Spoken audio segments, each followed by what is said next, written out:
Hi అండి, అందరికీ నమస్తే. అందరూ ఎలా ఉన్నారు? నేనైతే బాగున్నానండి. మీరందరూ కూడా బాగుండాలని కోరుకుంటున్నాను.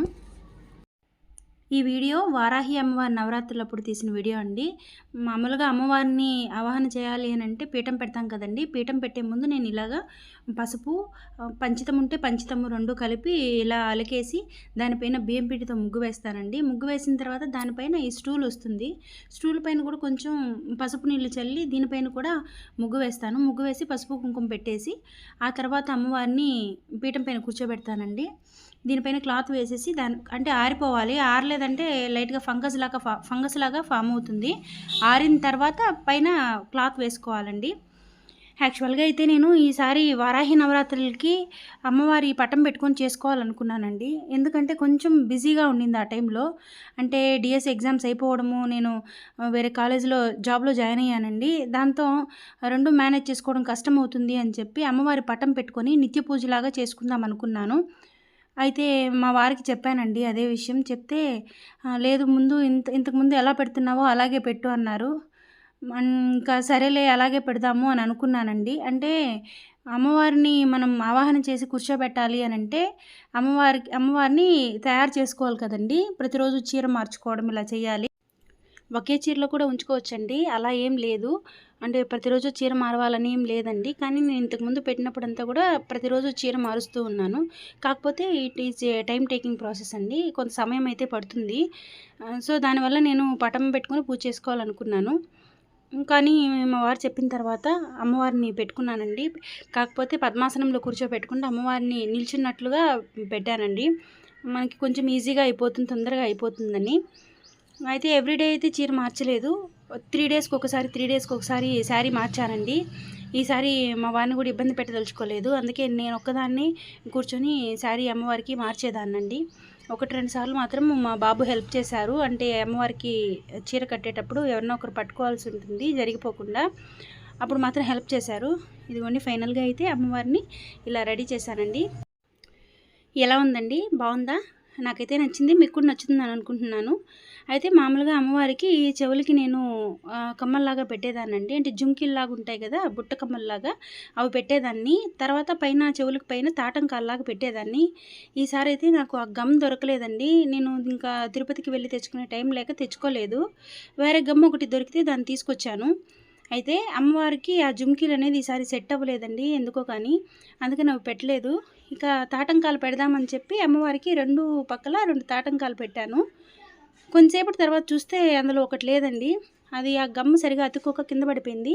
సరేలే, గమ్ అతుక్కోలేదు కదా అని చెప్పి మళ్ళీ ఇంకా డబుల్ గమ్ అనమాట. ఇంకా ఎక్కువ గమ్ వేసి డబుల్ టేప్ వేసి అన్నీ చేసి మళ్ళీ పెట్టాను.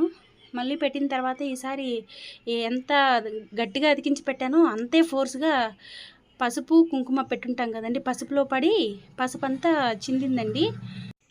నాకైతే ఏమనిపించిందంటే అమ్మవారికి ఇవి నచ్చలేదు, అందుకని అంత ఫోర్స్గా వచ్చి కింద పడింది అని అనిపించిందండి. ఎన్నిసార్లు ట్రై చేసినా అది పడిపోతూనే ఉంది.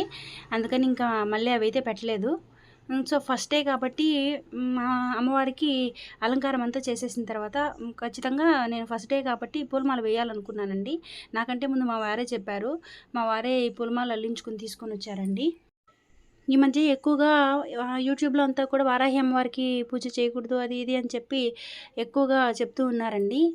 ఎందుకు అమ్మవారిని పెట్టుకోకూడదు అంటున్నారంటే, ఆమె ఉగ్రదేవత అని అంటూ ఉన్నారు. ఆమెకి ఎక్కువ నియమనిష్టలతో ఉండాలి అంటున్నారు. మనము నియమనిష్టలతో ఉంటూ అమ్మవారిని భక్తితో పూజిస్తే ఖచ్చితంగా మనకి ఎటువంటి చెడు జరగదని నా అభిప్రాయం అండి.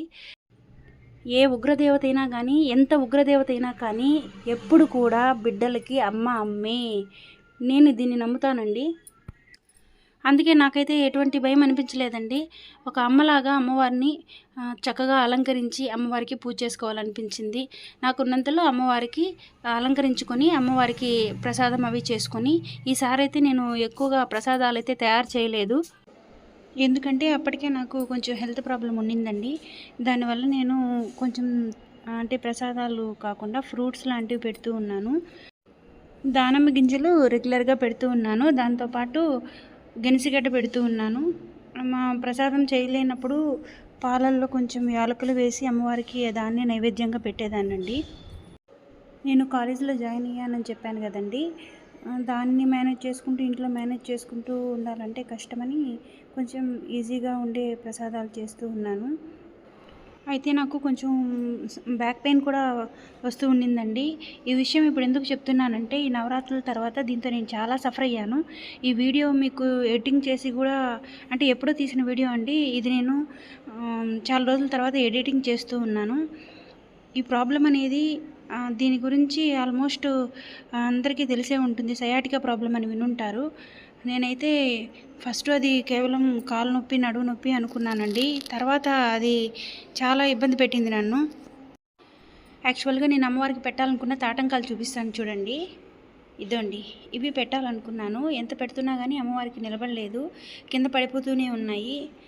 ఎంత గమ్ ఎక్కువ వేసి పెట్టినా కూడా ఎంత ఎక్కువ గమ్ వేసానో అంతే ఫోర్స్గా కింద పడుతున్నాయండి. అవి పెట్టుకుంటే చాలా బాగుంటాయి, అది పెట్టాలనుకున్నా కానీ అమ్మవారికి ఎందుకో నచ్చినట్లేదు. అవి మాటికి కింద పడిపోతూ ఉన్నాయి. ఇలా కాదని తీసి పక్కన పెట్టేశాను. అయితే ఈసారి నేను ప్రతిసారి అయితే ప్రతిరోజు అమ్మవారికి చీర మార్చేదానండి. చెప్పాను కదా, కొంత హెల్త్ ఇష్యూ, కొంత బిజీ షెడ్యూల్ వల్ల 3 డేస్కి ఒకసారి అలా శారీ మార్చాలి అనుకున్నాను. యాక్చువల్గా అయితే ఒకే శారీలో ఉంచాలనుకున్నాను కానీ మనసు ఒప్పుకోలేదు. అందుకని 3 డేస్కి ఒకసారి అమ్మవారికి శారీ మారుస్తూ ఉన్నానండి. ఇప్పుడు మీరు చూస్తున్నదంతా కూడా ఫస్ట్ డే అమ్మవారిని ఆవాహన చేస్తాం కదండి, ఆ రోజు పూజా వీడియో అండి ఇది. ఫస్ట్ రోజు మామూలుగా ఫస్ట్ వినాయకుడికి ఆవాహన చేసి ఆ తర్వాత అమ్మవారికి చిన్న విగ్రహం కనపడుతుంది కదండి, ఇదే మనకి కామాక్షి అమ్మవారి విగ్రహము. ఈ అమ్మవారి విగ్రహంలోకే వారాహి అమ్మవారిని ఆవాహన చేశానండి. ఇక్కడ కనిపించేది లక్ష్మీ అమ్మవారి విగ్రహం అండి.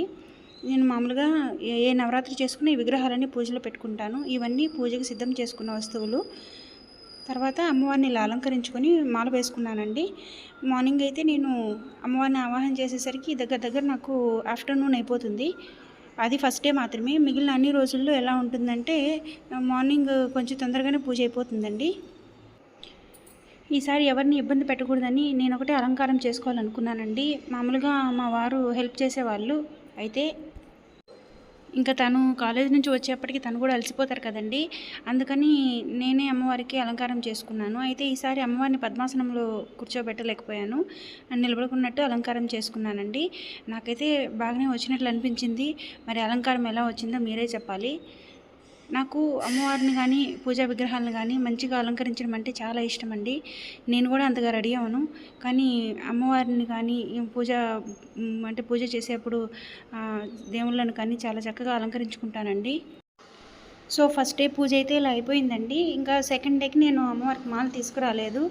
ఇప్పుడు ఇంతకుముందు నేను సయాటికా ప్రాబ్లం గురించి చెప్తూ ఉన్నాను కదండి, అసలు అది సయాటికా ప్రాబ్లం అని కూడా మాకు తెలియదు. నాకు ఒకటే లెఫ్ట్ లెగ్ ఎక్కువగా పెయిన్ వస్తూ ఉండేది. మెల్లగా అరికాలు తిమ్మిరి పట్టడం స్టార్ట్ అయిందండి. సో ఇది నార్మల్గానే తిమ్మిరి పట్టినట్లు ఉంటుంది కదా, అలాగే ఉందేమో అనుకున్నాను. కానీ నాకు 2 రోజులు 3 రోజులు 4 రోజులు వారమైనా కూడా తగ్గలేదండి కాళ్ళు తిమ్మిరి పట్టడము. నాకు కొంచెం డౌట్ వచ్చింది. అయినా కానీ దాన్ని కూడా పెద్దగా పట్టించుకోకుండా నేను ఇంట్లో మేనేజ్ చేసుకుంటూ జాబ్కి వెళ్తూ ఉన్నానండి. సో ఈ ఓవర్ స్ట్రెస్కి గురి కావడం వల్ల నాకు ఇంకా పెయిన్ ఎక్కువైపోయిందండి. తర్వాత కొద్ది రోజుల తర్వాత మళ్ళీ తగ్గినట్లు అనిపించింది. సరేలే పెయిన్ తగ్గిపోతుంది అనుకున్నాను. అసలు పడుకోనిచ్చేది కాదు. ఏ యాంగిల్లో పడుకున్నా పెయిన్ వస్తూనే ఉండేది. కూర్చుంటే కూడా పెయిన్ వస్తూనే ఉండేది. వాక్ చేస్తుంటే మాత్రము పెయిన్ అంతగా వచ్చేది కాదండి. ఇంట్లో వర్క్ చేసుకోవడం, మళ్ళీ జాబ్కి వెళ్ళడము, అక్కడ నుంచి మళ్ళీ ఇంట్లో ఈ పూజా కార్యక్రమాలన్నీ చూసుకోవడం నాకైతే కొంచెం కష్టమని అనిపించింది. కానీ మెల్లగా ఒకదాని తర్వాత ఒకటి చేసుకుంటూ ఉన్నానండి. అయితే ఉన్నట్టుండి ఒకరోజు పెయిన్ చాలా ఎక్కువైపోయిందండి. హాస్పిటల్కి వెళ్ళి MRI స్కాన్ చేసుకుంటే నెర్వ్ అనేది అంటే స్పైన్కి పక్కన వస్తున్న నెర్వ్ అనేది ప్రెస్ అవుతూ ఉంది, సర్జరీ చేయాలని చెప్పారండి. మాకైతే చాలా షాకింగ్గా అనిపించింది. ఒక్కసారిగా నేను మా వారు చాలా షాక్ అయ్యాము. ఏం చేయాలో అర్థం కాలేదండి. నెక్స్ట్ ఆయుర్వేదిక్ హాస్పిటల్కి వెళ్ళాము. మేము మ్యాక్సిమం ఆయుర్వేదిక్ మెడిసిన్సే వాడుతూ ఉంటాము. అక్కడికి వెళ్తే సారు సర్జరీ అవసరం లేకుండా పంచకర్మ ట్రీట్మెంట్ తీసుకోమన్నారండి. ప్రజెంట్ అయితే నేను ఈ వీడియోని ఆ హాస్పిటల్లో నుంచే రికార్డ్ చేస్తూ ఉన్నాను. అంటే వీడియో అమ్మవారి పూజప్పుడు రికార్డ్ చేశాను, ఆడియో మాత్రము ఇక్కడ నుంచి రికార్డ్ చేస్తూ ఉన్నానండి.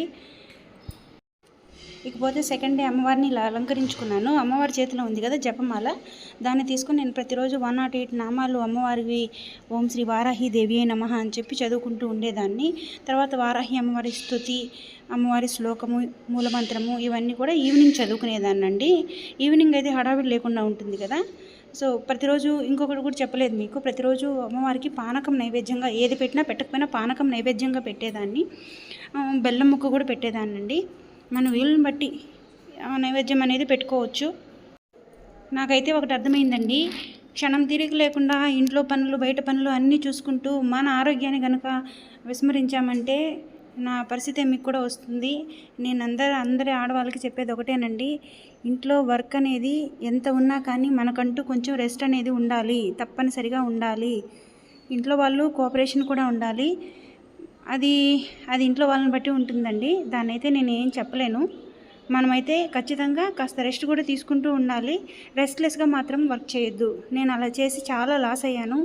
ఇప్పుడు ఈ సిచ్యువేషన్ అనేది నాకు అలానే వచ్చిందండి. రెస్ట్లెస్గా వర్క్ చేయడం వల్ల నాకు అమ్మవారికి పూలమాల అల్లడం అంటే చాలా ఇష్టం అండి. అంటే మామూలు పువ్వులు అల్లినట్టే ఇక్కడ చామంతి పూలు అవి ఉన్నాయి కదండి, చామంతి పూలు, రోజా పూలు, కొన్ని తులసాకులు తెచ్చుకొని అమ్మవారికి ఇలా మాలలాగా అల్లుకున్నాను. థర్డ్ డే రోజు అమ్మవారికి మాలలాగా అలంకరించానండి. అమ్మవారికి ధూపం అంటే చాలా ఇష్టం అని మనందరికీ తెలిసిందే. ప్రతిరోజు ధూపం వేసుకునేదాన్నండి. మా వారు నా కోసం అని చెప్పి గోరింటాకు తీసుకొచ్చారండి. నేనైతే 2 days దాన్ని పెట్టుకోవడానికి టైం దొరక్క నెక్స్ట్ డే పెట్టుకున్నాను. అంటే 3 days, థర్డ్ డే పెట్టుకున్నాను. ఆషాఢ మాసంలో గోరింటాకు పెట్టుకుంటే చాలా మంచిది కదండి, అందరూ చెప్తూ ఉంటారు. నా గోరింటాకు ఎలా పండిందో చూడండి ఒకసారి, బాగా పండింది కదా. పిల్లలు పుట్టకముందు అయితే నేను ఎప్పుడు గోరింటాకు నా చేతులకు ఉండేదండి. ఇది ఈరోజు చిన్న వీడియో. నచ్చితే ప్లీజ్ లైక్ చేయండి, షేర్ చేయండి, సబ్స్క్రైబ్ చేసుకోండి. Thank you.